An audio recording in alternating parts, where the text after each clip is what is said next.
Esto es Algeciras, con su bahía al fondo y el campo de Gibraltar, antigua, del siglo pasado, como el personaje del que vamos a hablar hoy, y en recuerdo de su memoria. Siempre desde que nací, incluso creo que antes de nacer también ya vivía aquí, porque mi madre y mi padre vivían aquí.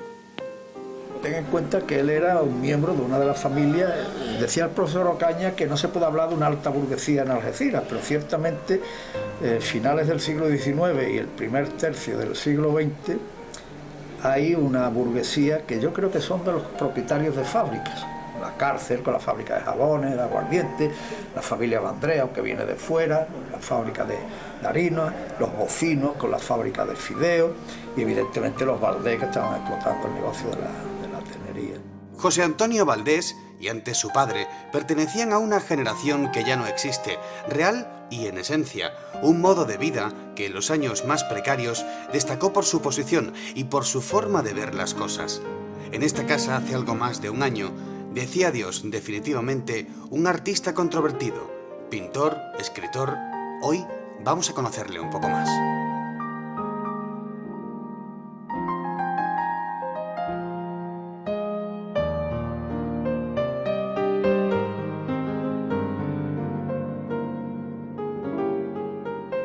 Es una figura emblemática de Algeciras, de una generación prácticamente de la segunda mitad del siglo XX.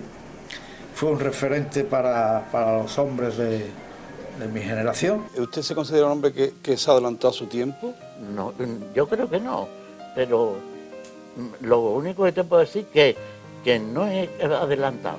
Lo que es que no he estado nunca de acuerdo con el tiempo, sobre todo en mi juventud. Nunca he estado de acuerdo, o sea, nunca. Yo recuerdo esto que no sé, que yo tenía que vivir de otra manera. Hoy, pasado el tiempo, pues podríamos definirlo quizá como visitar su casa era ir a un museo, evidentemente. Era lo que llamarían quizá un esteta decadente, ¿no? Era un gran aficionado al arte, todas sus manifestaciones. Madre mía. José Antonio, ¿cómo estamos? Pues mira, de momento muy bien. Y espero que con vuestra visita esté mejor. Bueno, muchas gracias. Muchas gracias por recibirnos en su casa, en esta fantástica casa. Nosotros teníamos una idea, pero yo creo que una idea muy remota. ¿Sí? José Antonio, sí, muy remota. Porque la verdad es que aquí hay auténticas maravillas. Nos vamos a poner por aquí. José Antonio vivió sus últimos días rodeado de sus recuerdos, de cientos de objetos, de sus muchos viajes por todo el mundo, cuando apenas nadie viajaba. Su casa es prácticamente un museo, donde cada objeto tiene una historia y una anécdota, y cuyo valor, por encima del económico, que también lo tiene, es sobre todo sentimental. Porque de sentimiento, José Antonio Valdés entendía un rato. Sus libros, Algeciras romántica, la tauromaquia de la vieja plaza de Algeciras, la pequeña mitología de mi pueblo y un largo etcétera, hicieron de él también un actor prolífico en cuanto a escritura. Pero de él sabemos más cosas. Tanto el antiguo como el moderno lo cultivó. Fue un pintor notable. Yo recuerdo siempre sus exposiciones, a mí me impresionaron mucho, más que incluso que la pintura religiosa, que tuvo una serie de exposiciones importantes sobre vírgenes y todas esas cuestiones, lo que eran retratos de gentes populares de aquí, incluso gente desaparecida, pero que él recreaba, quizás tuviera esbozos, apuntes, los recreaba, y por ejemplo, pues yo qué sé, figuras como el Chato y la Bella, la Cagancha, Juan Chupe, que por cierto un día hablando con él me explicó, digo, oye, explícame eso, además era una reserva natural de conocimientos, de datos y cosas antiguas. Digo, yo me acuerdo de esos técnicos, yo salí, iba a arreglar, a lo mejor iba al cole a doña Josefa Redondo y venía con el babi, inmediatamente cuando venía de clase me decía, madre, pero este niño está hecho Juan Chupe, hay que ver, se le ha puesto limpia la ropa. ¿Y qué explicación tiene? Pues mira, Juan Chupe era un esquilador. No se concebía una feria. Entonces, si Juan Chupe, que se llama, su nombre era Juan Fernández, pero le decían Juan Chupe, y vivía aquí detrás, y era un gran bebedor. Yo para poderlo pintar, venía y todos los días le tenía que poner una botella de vino Peleón, y entonces cuando ya iba a mediación más para abajo la botella es cuando yo empezaba a pintar, porque es que no se estaba quieto.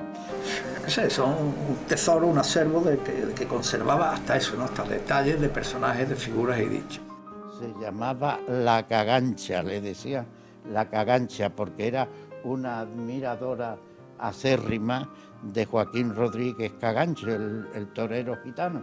Y esta era vendedora de lotería y tenía una lengua tan temible que la gente le temía, sobre todo era muy supersticiosa, una mujer que no podía oír arrastrar los pies y cosas. Y la gente, como tú sabes, que somos los humanos todos menos clementes, pues resulta que disfrutaba viendo a esta pobre mujer emberrenchinada. Después muy vinculado con Algeciras, aunque él rompió mucho porque pudiéramos decir que en aquella fecha se podía denominar como que era un espíritu bohemio, quizá contrario, un espíritu independiente de quizá del papel que hubiera tenido que jugar en una familia burguesa. Evidentemente quiero recordar, yo era muy pequeño, más joven, pero yo creo que iba orientado hacia arquitectura, pero creo que lo dejó, al final hizo algo de arte decorativo y todas esas cuestiones que profesionalmente pues, le dieron su medio de vida. Yo recuerdo, pues eso, con la visión de los niños, de ver unas personas ya, un hombre de 20 y tantos, cosas así, nosotros pues chaval a lo mejor de 15 o cosas así, pues que cierto marcaba un estilo, un aire de modernidad en aquella España de los años 50, pues en fin, una serie de cosas, y en Algeciras, pues una serie de cosas que se salía un poco de los moldes. Hoy este reportaje sobre José Antonio Valdés es también un homenaje a alguien que le quiso mucho y que, desgraciadamente, ya no está entre nosotros. Tan solo unas semanas antes de marcharse con su Dios, el querido padre Sebastián nos hablaba así de su amigo José Antonio. Recuerdo muchas cosas, por ejemplo, en su afición, que hablábamos antes, a salir, a caminar, no solo sus viajes al extranjero, sino también aquí por su tierra. Recuerdo alguna vez, después de haber estado pues, 15 o 20 días fuera, tenía aquí su tienda, y, pues al llegar, llamarme por la noche y después de saludarme, decirme, oye Sebastián, ¿qué plan tenemos para mañana? ¿Dónde vamos a ir mañana? Yo, pero ¿cómo se te ocurre recién llegado? Y sé que la empleada que tienes te está esperando con problemas y con cosas. ¿Cómo se te ocurre preguntarme a dónde vamos a ir mañana? ¿Qué plan tengo para mañana? Así era un reflejo un poco de cómo era él. Genio y figura. Amante de la naturaleza, de la música, de la lectura, escribir, como sabe, pues tiene varias obras. Yo creo que todas las bellas artes las cultivaba, de modo especial la pintura, y de una forma altruista. Conozco personas, incluso algún compañero, pues que pinta, pero con el fin de que tenga salida, de que le compren los cuadros.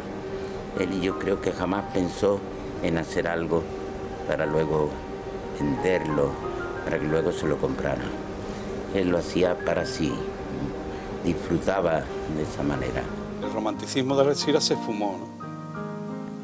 Depende de lo que tomemos la palabra romántico, como si corresponde a una época poética verdaderamente casi dramática.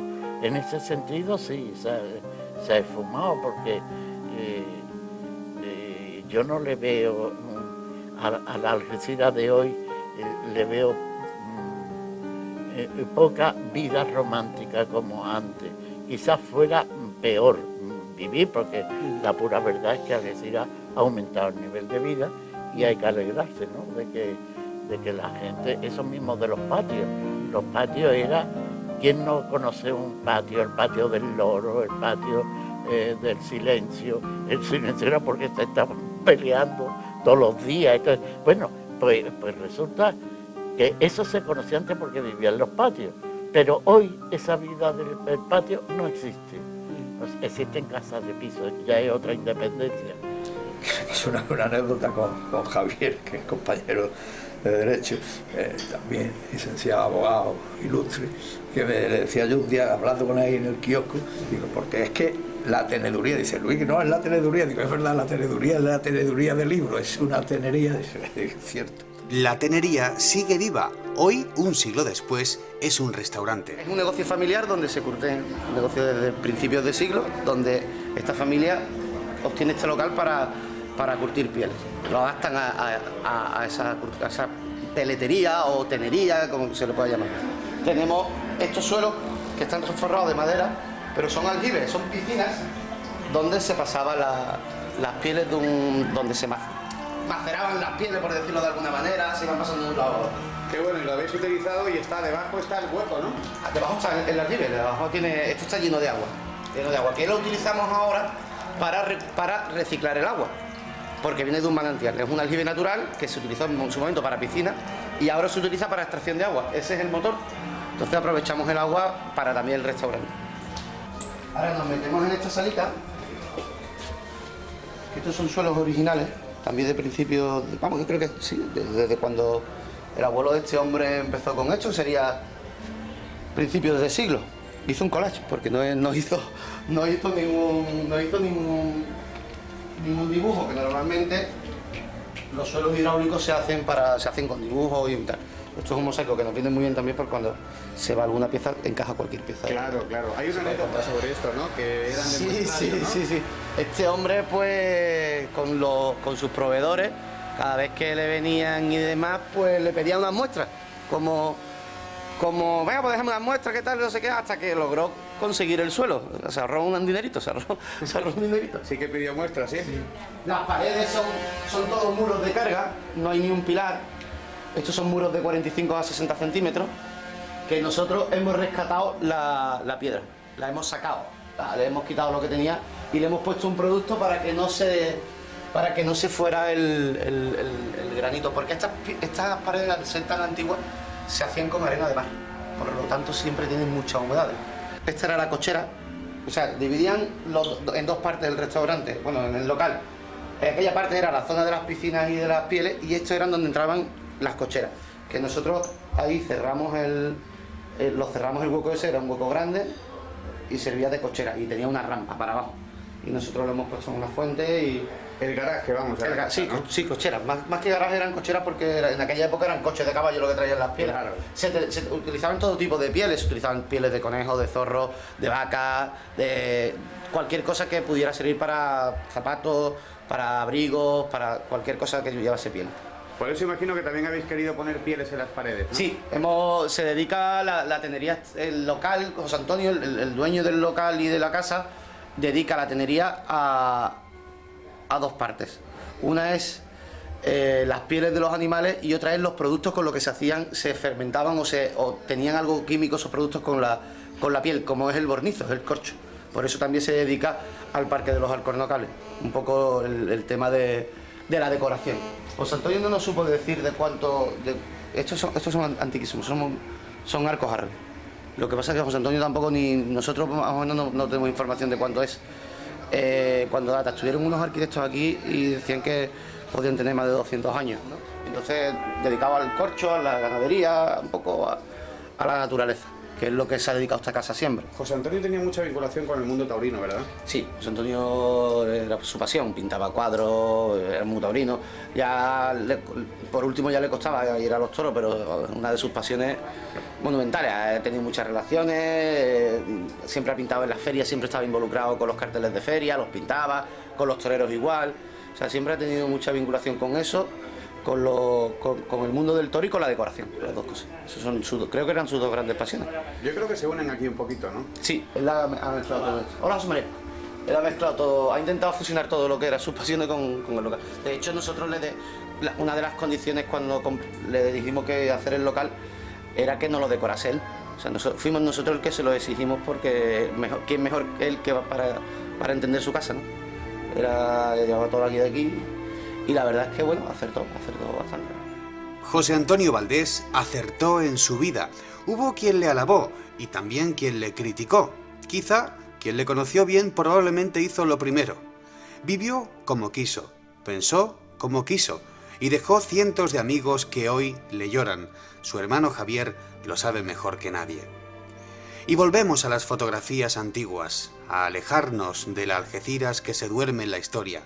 Siempre y cuando nos acordemos, esto nunca pasará.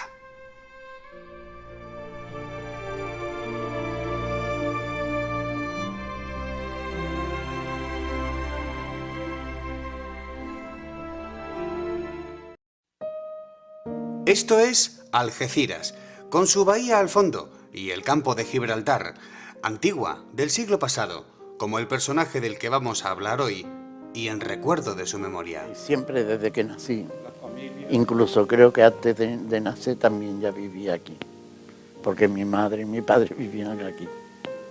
Ten en cuenta que él era un miembro de una de las familias de los Valdés que estaban explotando el negocio de la tenería. José Antonio Valdés y antes su padre pertenecían a una generación que ya no existe, real y en esencia, un modo de vida que en los años más precarios destacó por su posición y por su forma de ver las cosas. En esta casa hace algo más de un año decía adiós definitivamente un artista controvertido, pintor, escritor. Un referente para los hombres de mi generación. ¿Usted se considera un hombre que se adelantó a su tiempo?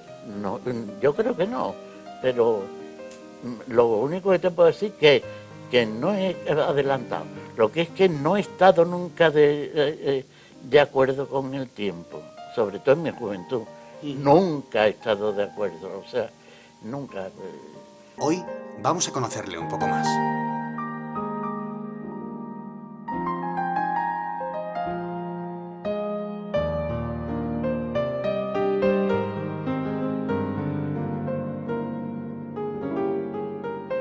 Es una figura emblemática de Algeciras, de una generación prácticamente de la segunda mitad del siglo XX. Decía el profesor Ocaña que no se puede hablar de una alta burguesía en Algeciras, pero ciertamente finales del siglo XIX y el primer tercio del siglo XX hay una burguesía que yo creo que son de los propietarios de fábricas. La Cárcel con la fábrica de jabones, de aguardiente, la familia Vandrea, que viene de fuera, la fábrica de harina, los Bocinos con la fábrica de fideo y evidentemente